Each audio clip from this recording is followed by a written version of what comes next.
Alright, hey class, welcome back. This is our week 5 intro video. This week is a busy week. I will be forthright with you. This is a busy week. We have quite a few things on your plate, so I encourage you now, as soon as you watch this video, begin looking at your week and segmenting off time where you can devote yourself to some of the activities, assignments, readings that I have set aside for you to do.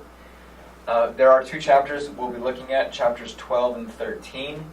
These chapters examine what's often referred to as the Post-Reconstruction Era. You will see in the readings this week that it appears as if America has taken another step backwards.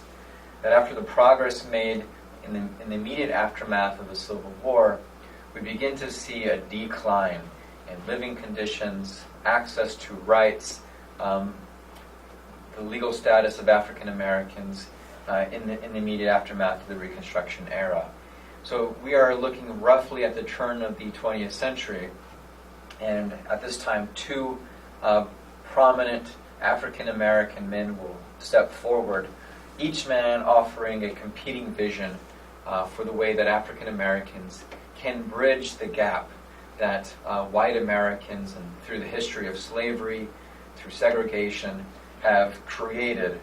And so these men have the vision of how African Americans can fight for and receive equality, both economically, politically, and socially. These 2 men are named Booker T. Washington and W.E.B. Du Bois. You will spend some time this week reading the writing of both of these men. Both men are well known for their turn-of-the-century writings. From Booker T. Washington, we will read a speech that he gave, often referred to as the Atlanta Compromise, delivered in 1895. It was within this speech, in the heart of Atlanta, Georgia, that Booker T. Washington lays out what he believes as the key to African American future success, namely the value of industrial education. Right? He believed in the value of teaching African Americans to work. And if African Americans could hold a trade, could master a trade, that they would, by themselves, through their hard work, through their product, through their creations, be able to bridge that gap and be seen as valuable members of society. W.E.B. Du Bois had a completely different idea. He says, no, we don't need to wait. We don't need to agree that we won't protest.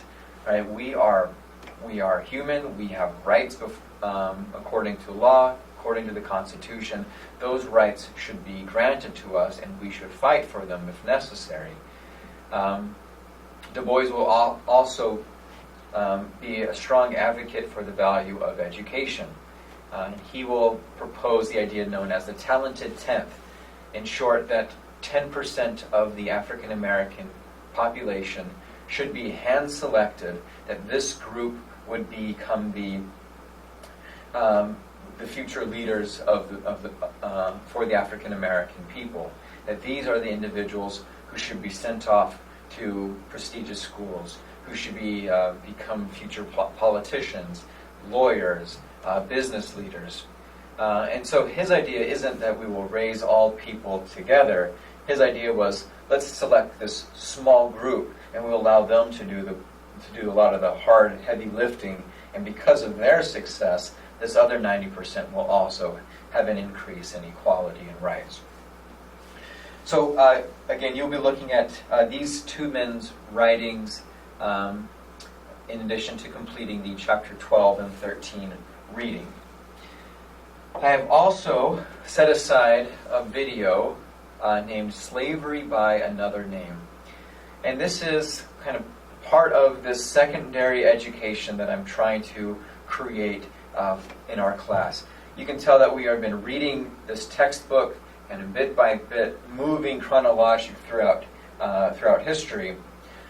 But what I wanted to do is really connect you with some of the topics that, though covered, are often kind of swept under the rug. I want you to get a strong sense of the value of some of these topics as I am trying to connect the dots between the era of slavery and the era of today. Many of the challenges that we see in American society, many of the challenges that the Black Lives Matter movement highlight are directly connected to the era of slavery. And I would just want to make that connection as visceral as possible. So last week we looked, for instance, at lynching, and we described how lynchings continued through the 1960s, and how this was a way for white Americans to continue to treat African Americans as secondary citizens.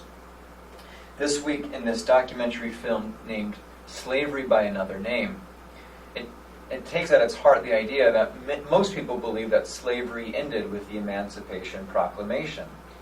But what this video does is it highlights that for the next 80 years, roughly through the 1940s, African Americans continue to be subjugated to involuntary servitude through somewhat creative ways. And often this is connected to prison work. What this film demonstrates is that after the end of slavery with the Emancipation Proclamation, often in the South, African Americans would be arrested on frivolous charges. If they weren't lynched, as we looked at last week, then many of them were put into labor camps, where essentially they would be hired out to to businesses or farmers, and forced to work for them. So in a way, this is slavery, but it's just slavery by another name. So I want to provide this opportunity for you to watch that film to fill in that gap from the 1900s to the 1940s about the way African Americans were continue to be treated poorly after the end of slavery. It is important that you complete these assignments prior to sitting for your exam. I'll have a second video here in just a moment that looks at the exam and how to prepare for it and what you can expect on the midterm exam. But I just want to highly emphasize the importance of both watching this film and doing your readings, especially of Booker T. Washington and W.E.B. Du Bois, prior to sitting for the exam. You will find that many of the questions will come directly from these topics. All right, that's it for me in this introduction video to this week. Good luck. Again, it is a busy week. I promise things will slow down in a minute. Next week we will kind of start afresh and we'll take it slowly. If you have any questions, please feel free to send me an email. I'd be happy to respond. Good luck to you this week. Bye.